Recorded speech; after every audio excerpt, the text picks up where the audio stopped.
నమస్కారం. ఈరోజు మనం చరిత్రలోకి, అది దక్షిణ భారతదేశ చరిత్రలోకి ఒక ప్రయాణం చేద్దాం. సముద్రాలను శాసించి అద్భుతమైన కళలకు, పరిపాలనకు చిరునామాగా నిలిచిన ఒక మహా సామ్రాజ్యం గురించి తెలుసుకుందాం. వారే ఇంపీరియల్ చోళులు. మనకు సామ్రాజ్యాలనగానే ఏం గుర్తొస్తోంది? పెద్ద పెద్ద సైన్యాలు, గట్టి కోటలు, భూమిమీద జరిగే యుద్ధాలు కదా. కాని సముద్రపు అలలనే తమ సరిహద్దులుగా చేసుకుని వాటినే శాసించిన ఒక సామ్రాజ్యముందని ఎప్పుడైనా ఆలోచించామా? అవును, అది నిజం. ఈ మ్యాప్ చూస్తుంటేనే ఆశ్చర్యంగా ఉంది కదూ. ఒకానొక సమయంలో బంగాళాఖాతాన్ని చోళ సరస్సు అని పిలిచేవారట. అంటే ఆ సముద్రం మొత్తం వాళ్ల పెరట్లో ఉన్న చెరువు లాంటిది అన్నమాట. వాళ్ల నౌకాదళ శక్తి ఏ స్థాయిలో ఉండేదో ఒక్కసారి ఊహించుకోండి. మరి ఇంతటి శక్తివంతమైన సామ్రాజ్యం ఎలా మొదలైంది? వాళ్ల ప్రయాణం సామంతులుగా, అంటే ఇతర రాజుల కింద పనిచేసే చిన్న నాయకులుగా మొదలైంది. మరి ఆ స్థాయి నుంచి వాళ్లొక మహాసామ్రాజ్యాన్ని ఎలా నిర్మించగలిగారు? వాళ్ల కథ ఒక్క రోజులో రాసింది కాదు. క్రీస్తు శకం 815లో విజయాలయుడు తంజావూరుని గెలిచి చోళుల పునాది వేశాడు.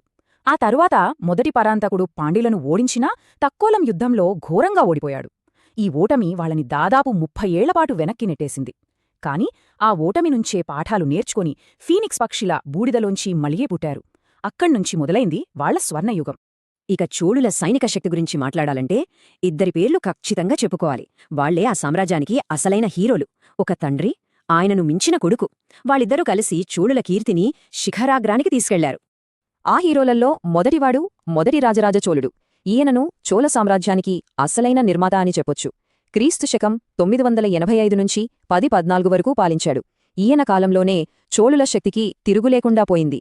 రాజరాజ చోళుడి విజయాల జాబితా చూస్తే మైండ్ బ్లాక్ అవుతుంది. ఆయన కేవలం భూమిమీద దృష్టి పెట్టలేదు. ఆయన విజన్ వేరు. మొట్టమొదట చేర నౌకాదళాన్ని చిత్తుగా ఓడించాడు. ఆ తర్వాత పాండ్య, చేర రాజ్యాలను జయించాడు. ఉత్తర శ్రీలంకను తన ఆధీనంలోకి తీసుకున్నాడు. చివరికి తన శక్తివంతమైన నౌకాదళంతో మాల్దీవులను కూడా గెలిచాడు. ఆలోచించండి, అప్పట్లోనే ఆయన నౌకాదళం ఎంత పవర్ఫుల్గా ఉండేదో. ఒక గొప్ప రాజు బలమైన పునాది వేస్తే ఆయన తర్వాత వచ్చేవాళ్లు దాన్ని నిలబెట్టాలి. కాని ఇక్కడ కథ వేరు. తండ్రి వేసిన పునాదిపై కొడుకు ఒక ఆకాశహర్మ్యాన్ని నిర్మించాడు. తండ్రిని మించిపోయాడు. ఇక మొదటి రాజేంద్ర చోళుడు గురించి ఏం చెప్పాలి? ఆయన విజయాలు అసాధారణం, అపూర్వం.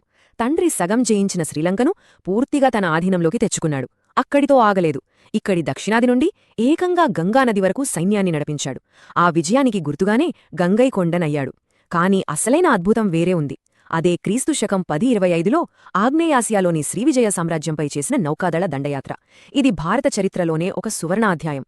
సరే, యుద్ధాలు చేశారు, గెలిచారు, ఇంత పెద్ద సామ్రాజ్యాన్ని కట్టారు. కాని దాన్ని నిలబెట్టడం ఎలా, పాలించడం ఎలా? అదే కదా అసలైన సవాలు. మరి చోళులు ఈ విషయంలో ఏం చేశారు? వాళ్ల సీక్రెట్ ఏంటి?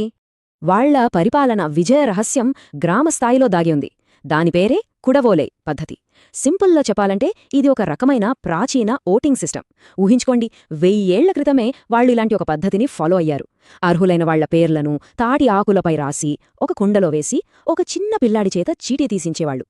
ఎంత పారదర్శకంగా ఉంది కదా ఈ పద్ధతి. అయితే ఈ కమిటీలలో సభ్యులు అవ్వడం అంత సులభం కాదు. కొన్ని కఠినమైన రూల్స్ ఉండేవి. సొంత ఆస్తి, వయస్సు, వేదాల పరిజ్ఞానం లాంటి అర్హతలుండాలి. అదే టైంలో అవినీతికి పాల్పడిన వాళ్లు, సరిగ్గా లెక్కలు చెప్పనివాళ్లు, గతంలో తప్పులు చేసినవాళ్లు, వీళ్లందరికీ నో ఎంట్రీ. అంటే కేవలం యోగ్యులకే పరిపాలనలో అవకాశం. చూశారా వాళ్ల ముందుచూపు? ఇంత మంచి పరిపాలన ఉంటే ఆర్థిక వ్యవస్థ బలంగా ఉండదా? ఖచ్చితంగా ఉంటుంది. సముద్రం మీద వాళ్లకున్న పట్టుతో చైనా, అరేబియా లాంటి దేశాలతో విపరీతంగా వ్యాపారం చేశారు. వాళ్ల దగ్గర సొంతంగా బంగారం, వెండి, రాగి నాణేలు కూడా ఉండేవి. ఇదంతా వాళ్ల ఆర్థిక సౌభాగ్యానికి ఒక పెద్ద నిదర్శనం.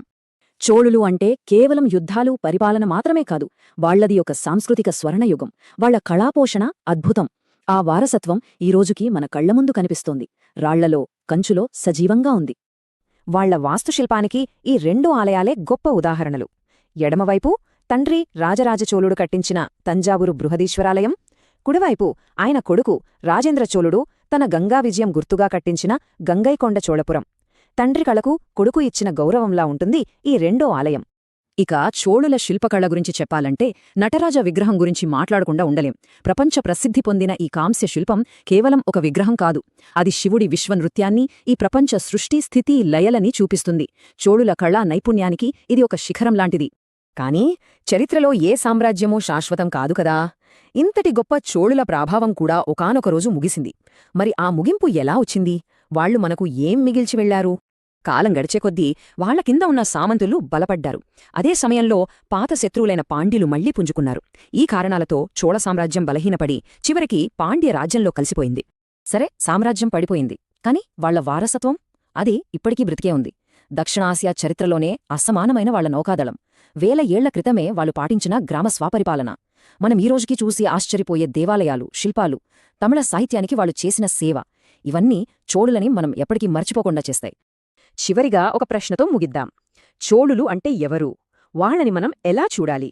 గొప్ప విజేతలుగానా, అద్భుతమైన పాలకులుగానా, లేకపోతే చరిత్రలో నిలిచిపోయే కళాకారులుగానా? దాదాపు 400 ఏళ్లపాటు దక్షిణ భారతదేశ గతిని మార్చిన ఆ మహాసామ్రాజ్యం మనకు ఇచ్చిన అసలైన వారసత్వం ఏది? ఆలోచి